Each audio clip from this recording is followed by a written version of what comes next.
Hello students, अपन ने जल संसाधन लेसन पढ़ा है। आज इसके प्रश्न उत्तर करेंगे अपन, क्वेश्चन आंसर। तो इसमें मैं बोल बोल के करवा रही हूँ, ये कॉपी में नोट कर लेना, ठीक है। अब इसके क्वेश्चन आंसर देखो। इसमें पहला क्वेश्चन दे रखा है, जल प्रबंधन से क्या तात्पर्य है। अब इसमें पहले भी बताया था जल प्रबंधन से क्या तात्पर्य है। जल प्रबंधन में जल के वितरण, विकास व सुव्यवस्थित उपयोग के लिए की गई सभी तकनीकी योजनाएं सम्मिलित होती हैं जो जल की मांग व पूर्ति में सामंजस्य स्थापित करती हैं। अब इसमें यह है जल प्रबंधन, मैंने तुम्हें पहले भी बताया था कि जल का उपयोग इस प्रकार से करना कि आने वाली पीढ़ी के लिए भी उसका संरक्षण किया जा सके। तो जल प्रबंधन से तात्पर्य क्या हुआ कि ऐसी तकनीक के द्वारा उस चीज का उपयोग करना जिससे कि वो ज्यादा वेस्ट, मतलब दुरुपयोग उसका नहीं हो, ज्यादा से ज्यादा उसका उपयोग किया जा सके। तो यही जल प्रबंधन है।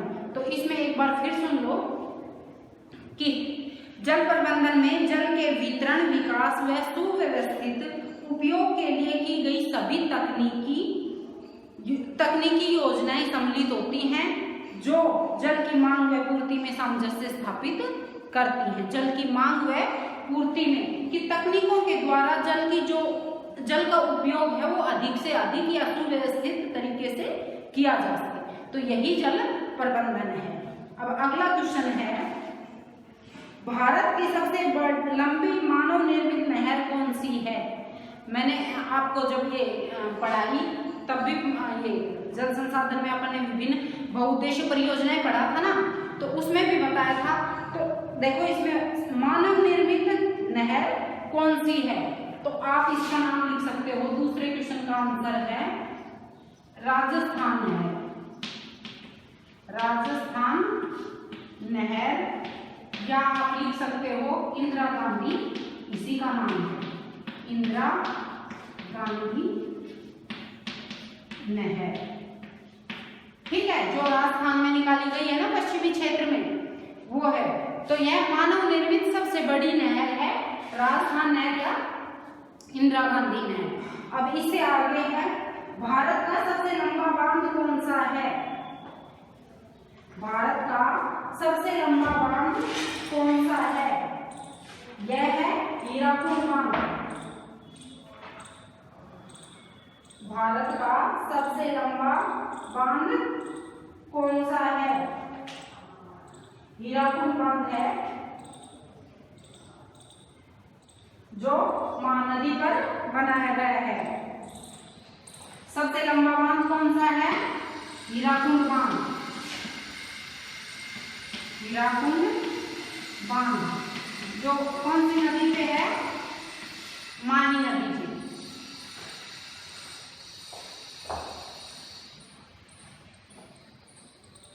महानदी पे, तो महानदी पे, माही नदी तो राजस्थान में से गुजरती है, जो महानदी पे है, ठीक है, उड़ीसा के शोक के नाम से जाना जाता है। अब अगला क्वेश्चन है, अगला क्वेश्चन आपका देखो, इसमें भारत का सबसे लंबा बांध कौन सा है, हीराकुद बांध। अब है बैराज से क्या तात्पर्य है, मैंने तुम्हें पहले भी बताया था। बैराज जहां से अनेक वितरिकाएं निकाली जाती हैं, छोटी छोटी सिंचाई के लिए वितरिकाएं निकाली जाती है, उसे बैराज कहा जाता है।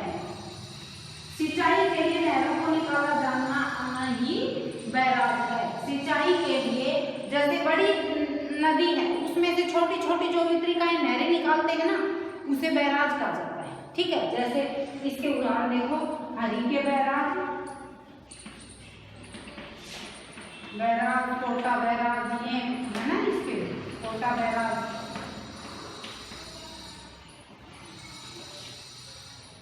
ठीक है। अब अगला क्वेश्चन है, राजस्थान में जल संग्रहण हेतु टांके का निर्माण किस क्षेत्र में किया जाता है। ये राजस्थान में अलग अलग अपन ने संरक्षण की विधियां पढ़ी थी ना, तो टांके का निर्माण किस क्षेत्र में किया जाता है।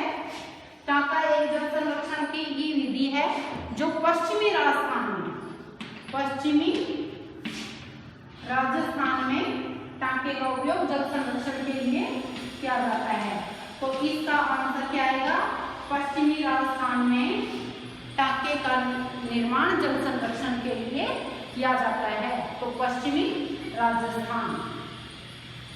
अब अगला क्वेश्चन है, गड़ीसर व गजरूप सागर किस जिले में प्रसिद्ध रहे हैं? ये अपन में पढ़ा था ना।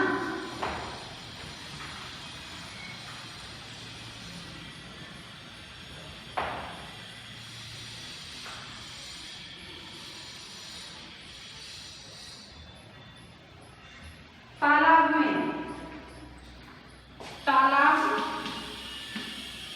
ये राजस्थान में जल संरक्षण की विधियां पढ़ी थी। तो तालाब, तालाब में अपन ने पढ़ा था कि गजरूप सागर और गड़ीसर किस जिले में प्रसिद्ध हैं? ये जैसलमेर। ये तालाब बने हुए हैं, ये कौन से में? जैसलमेर जिले में, जैसलमेर जिले में, ठीक है ना। ये तुम्हें याद रखने हैं।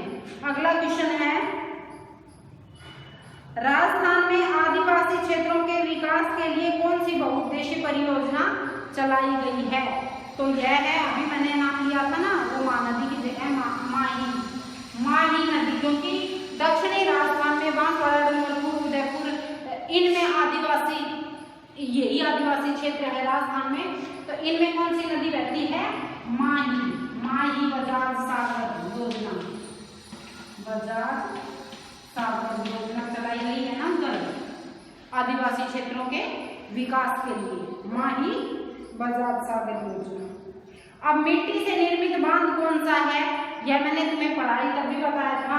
मिट्टी से निर्मित बांध कौन सा है? पांचना बांध, अपन ने पढ़ा था, पांचना बांध मिट्टी से निर्मित बांध है। एक बार ये क्वेश्चन आंसर दोबारा सुन लो आप लोग, ये आपको कॉपी में नोट करने हैं। जल प्रबंधन से क्या तात्पर्य है? यह मैंने अभी बताया कि जल का तकनीकी के द्वारा उसका सही तरीके से उपयोग करना ही जल प्रबंधन है। दुरुपयोग न करके उसका सही तरीके से किस किस में, जैसे बहुउद्देशीय परियोजनाओं के द्वारा भी प्रबंधन नहीं करते हैं अपन एक प्रकार से। भारत की सबसे लंबी मानव निर्मित नहर कौन सी है? राजस्थान में। मानव निर्मित नहर में कौन सी लिखनी है? राजस्थान या इंदिरा गांधी नहर आप लिख सकते हो, जो कि राजस्थान के पश्चिमी क्षेत्र में, मरुस्थलीय क्षेत्र में बनाई गई है। अब आगे है, भारत का सबसे लंबा बांध कौन सा है? हीराकुंड बांध, जो महानदी पर बनाया गया है उड़ीसा में। बैराज से क्या तात्पर्य है? बैराज से ये कि ये जो सिंचाई के लिए नदियों से जो छोटी छोटी नहरें या वितरिकाएं निकाली जाती हैं, उसे बैराज बोलते हैं, ठीक है। इसके दो उदाहरण दिए हैं, जैसे हल्के बैराज, कोटा बैराज में। अब राजस्थान में जल संग्रहण हेतु टांके का निर्माण किन क्षेत्रों में किया जाता है? तो यह है पश्चिमी राजस्थान में टांके का निर्माण अधिक किया जाता है। टांका एक जल संग्रहण करने की विधि है। गड़ीसर व गजरूप सागर किस जिले में है? जैसलमेर में, राजस्थान के। राजस्थान में आदिवासी क्षेत्रों के विकास के लिए कौन सी बहुउद्देशीय परियोजना चलाई गई? माही बजाज सागर परियोजना। अब है, मिट्टी से निर्मित बांध कौन सा है? अब है ये पांचना बांध, इसका नाम क्या है? पांचना बांध। अब आगे देखो लघुत्रात्मक प्रश्न में, भारत में कौन सी परियोजनाओं का संचालन राज्यों तथा केंद्र सरकार के माध्यम से किया जाता है? भारत में कौन सी परियोजनाओं का संचालन राज्यों तथा केंद्र सरकार से? अब ये राज्य और केंद्र सरकार की अलग अलग योजनाएं आपको मैंने शुरू में ही लिखवाई थी, वो लिख रही हैं यहाँ पर आपको। जैसे देखो, केंद्र की योजनाएं, ऐसे पॉइंट बना के लिखना है आपको। केंद्र की बहुउद्देशीय योजनाएं कौन कौन सी हैं? अपन ने इसमें भी पढ़ा है ना, केंद्र की योजनाएं।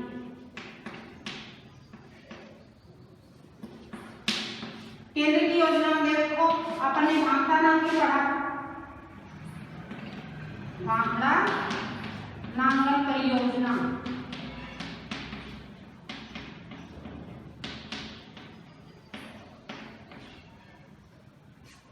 भाखड़ा नांगल परियोजना, दामोदर परियोजना, हीराकुंड कोसी दामोदर, हीराकुंड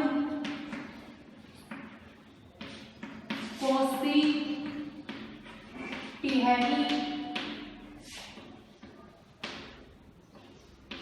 रिहंद, ये केंद्र सरकार की योजनाएं हैं। अब है राज्य सरकार की जो अपने जैसे राजस्थान की योजनाएं पढ़ते हैं अपन अलग अलग राज्यों की, राज्य सरकार की जिसका रख रखाव की जिम्मेदारी राज्य सरकार की होती है, केंद्र सरकार में केंद्र सरकार की होती है। तो इसकी विभिन्न योजनाएं लिख लो आप, चंबल परियोजना, नागार्जुन सागर परियोजना, चंबल परियोजना,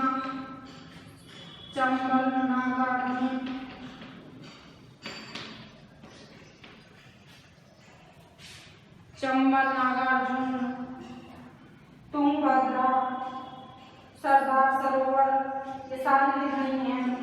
माही परियोजना, गंडक परियोजना,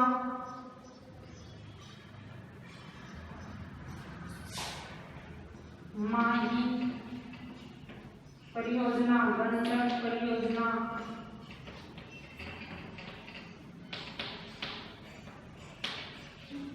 और ये जैसे राजस्थान सरकार की ये जो है इंदिरा गांधी नहर परियोजना, सारों के नाम तुम्हें लिखने हैं।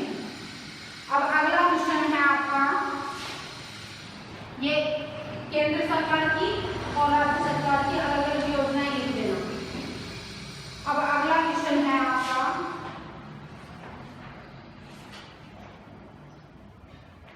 जल स्वावलंबन की आवश्यकता क्यों है?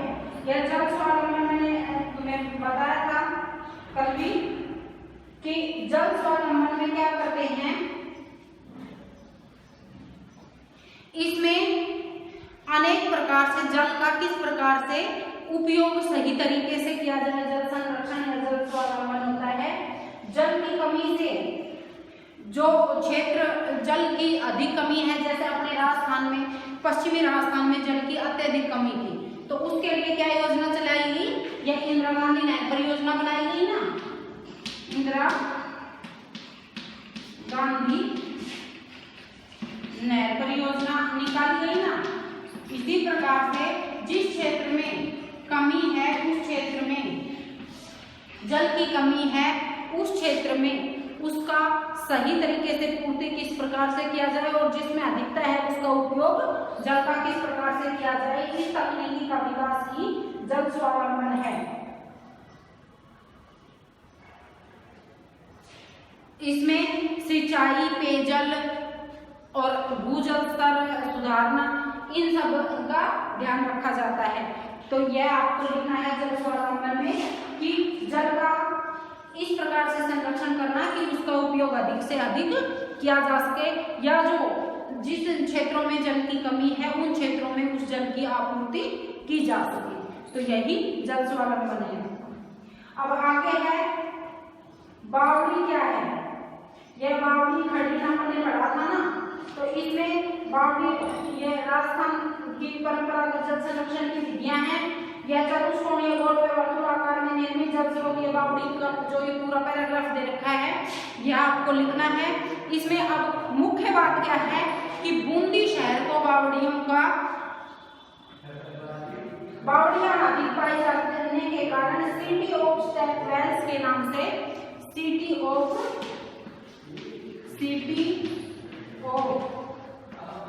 स्टेप वेल्स के नाम से जाना जाता है। इसको बूंदी शहर को बावड़ियों की अधिकता होने के कारण सिटी ऑफ स्टेप वेल्स के नाम से जाना जाता है। सबसे अधिक बावड़ियां बूंदी शहर में पाई जाती हैं। इसके अलावा जोधपुर में, दौसा में और चित्तौड़ में भी बावड़ियां पाई जाती हैं। यह पक्के बनी होती हैं, इनको जैसे बावड़ी में जाने के लिए सीढ़ियां लगी होती हैं, इस प्रकार इनका वर्णन आपको करना है। मेहराब चौके बने हुए होते हैं साइडों में, और उसमें नीचे तक तली तक जाने के लिए सीढ़ियां बनी होती हैं। पक्की दीवार चतुष्कोणीय होती है यह, और पक्की दीवारों से यह बनी हुई होती है बावड़ी का। तो ये लिखना है बावड़ी। अब खड़ी क्या है, इसी प्रकार से खड़ी का भी वर्णन आपको करना है, जो आपके इसमें बुक में देख ही रखा है 7 पॉइंट पे। देखो ये राजस्थान के परंपरागत जल स्रोतों में खड़ी जैसलमेर में ज्यादा पाई जाती है। यह दीवार पक्की बेड़ियां बनाकर, जैसे इसमें सिंचाई के लिए जल का या पेयजल के लिए जल को इकट्ठा किया जाता है। यह पक्की व कच्ची दोनों प्रकार की बनाई जाती हैं। इस प्रकार से इसका वर्णन आपको करना है। अब अगला क्वेश्चन है आपका, भाखड़ा नांगल परियोजना का वर्णन कीजिए। अब ये पहला ही परियोजना दे रखी है आपके, भाखड़ा नांगल परियोजना, जो कि अपन ने पढ़ी थी, जो 1948 में आरंभ होकर 1963 में देश की सबसे बड़ी और महत्वपूर्ण परियोजना सतलज नदी पर बनाई गई थी। यह सतलज तथा यमुना के मध्यवर्ती भागों में सिंचाई, पेयजल और विद्युत के निर्माण के लिए यह योजना बनाई गई थी। यह पूरी परियोजना आपको लिखनी है। यह सीमेंट व कंक्रीट से बनी हुई है। इस पे विश्व में सीधे खड़े बांधों में यह सबसे बड़ा बांध है। भाखड़ा नहर संयंत्र, इससे कौन कौन सी वितरण इकाई निकाली गई, विद्युत गृहों का निर्माण किया गया, ये सारी चीजों का ही वर्णन आपको करना है। ये आपने पढ़ी दिया था। अब राजस्थान में जल संरक्षण तकनीक को क्यों अपनाया गया है? अब राजस्थान में जल संरक्षण तकनीक को क्यों अपनाया गया है? मैंने तुम्हें पहले भी बताया था कि राजस्थान है, राजस्थान का 60% भूभाग मरुस्थलीय क्षेत्र में आता है, जो कि सूखा है, तो वहां पर पानी की अत्यधिक कमी है। तो जल संरक्षण को इसीलिए अपनाया गया है कि जितना जल है या आसपास के क्षेत्रों से जल को लेकर उस क्षेत्रों में उस जल की आपूर्ति करना। तो यह परंपरागत जल स्रोत भी इसीलिए बावड़ी, तालाब, झीलें, ये टांका, खड़ी, ये इसीलिए बनाए जाते हैं कि वर्षा जल को ज्यादा से ज्यादा उसका उपयोग किया जा सके स्टोर करके। तो जल संरक्षण विधि को राजस्थान में पानी की कमी के कारण इसका जल का अधिक से अधिक उपयोग करने के लिए जल संरक्षण विधि को अपनाया गया है। अब है बिसलपुर परियोजना पर प्रकाश डालिए। ये भी इसमें दे रखा है बिसलपुर परियोजना भी, जो 1997-98 में यह बहुउद्देशीय परियोजना है सिंचाई व पेयजल के लिए टोंक जिले में बिसलपुर स्थान पर बनास नदी पर बनाई गई थी। इस योजना से मैंने तुम्हें बताया था टोंक, जयपुर, इन क्षेत्रों में सिंचाई व पेयजल की सुविधा उपलब्ध करवाई जाती है, और कोसा तीनों जिलों में, ठीक है ना। अब आगे है इसमें राजस्थान में जल संरक्षण के विविध रूपों के बारे में वर्णन कीजिए। अब राजस्थान में जल संरक्षण के विविध रूप कौन से हैं, ये अपन ने पहले भी पढ़े थे। जल संरक्षण के विविध रूप, तो उनका वर्णन करना है। अब आपको ये मैंने तुम्हें पहले पढ़ाए थे, इनमें मैं एक बार पॉइंट पॉइंट लिख देती हूँ। इनका वर्णन दे रखा है, उसमें वो कर लेना। बावड़ी, खड़ी, तालाब, टांका, झीलें, नाली, ये राजस्थान में जल संरक्षण के विविध रूप हैं। इनका आपको वर्णन इसमें करना है। जोड़, एक और लिख सकते हो आप, जोड़, ये इस प्रकार से बने हुए होते हैं, 3 क्षेत्रों में बने हुए होते हैं। तो इनका वर्णन आपको करना है, क्योंकि ये निबंधात्मक क्वेश्चन है। अब इंदिरा गांधी नहर परियोजना के बारे में वर्णन कीजिए। मैंने तुम्हें पूरा समझा दिया था। इंदिरा गांधी नहर आपसे ये भी रखा है कि पश्चिमी राजस्थान में यह सिंचाई व पेयजल की आपूर्ति करने के लिए यह योजना शुरू की गई थी। तो इसमें मरुस्थलीय क्षेत्र में यह काफी उपयोग उपयोगी सिद्ध हुई है। तो इस योजना का पूरा आपको वर्णन इसमें करना है। अब अगला क्वेश्चन है, मुख्यमंत्री जल स्वावलंबन योजना के बारे में वर्णन कीजिए। मुख्यमंत्री जल स्वावलंबन योजना यह राजस्थान की योजना है। अपन ने जल स्वावलंबन में पढ़ा भी था कि जल का संरक्षण किस प्रकार से। तो दो योजनाएं मैंने बताई थी, उनमें एक तो राज्य सरकार की मुख्यमंत्री जल स्वावलंबन योजना और दूसरी थी इसमें भारत सरकार की जल क्रांति अभियान। दो योजनाएं मैंने बताई थी, जल क्रांति अभियान और राजस्थान में मुख्यमंत्री जल स्वावलंबन योजना। ठीक है, अब इन दोनों का नहीं, इसमें मुख्यमंत्री जल स्वावलंबन योजना, तो इसमें यह राजस्थान की योजना है। यह जल का अधिक से अधिक उपयोग करने के लिए, जिन क्षेत्रों में जल की कमी है उसके उपाय ढूंढने के लिए यह योजना शुरू की गई थी। अब इसमें आगे है क्वेश्चन, भारत सरकार की किन्हीं दो प्रमुख परियोजनाओं का विस्तार से वर्णन कीजिए। अब भारत सरकार की कौन कौन सी योजनाएं अपन ने पढ़ी थी। अपन ने देखो सबसे पहली भाखड़ा नांगल परियोजना पढ़ी थी, हीराकुंड,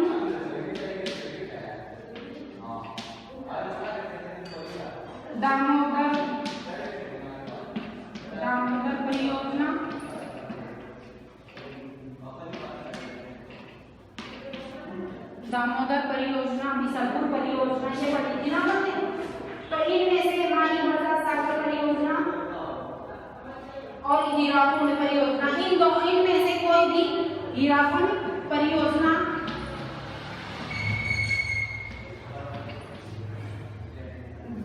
दामोदर घाटी परियोजना और बिसलपुर परियोजना,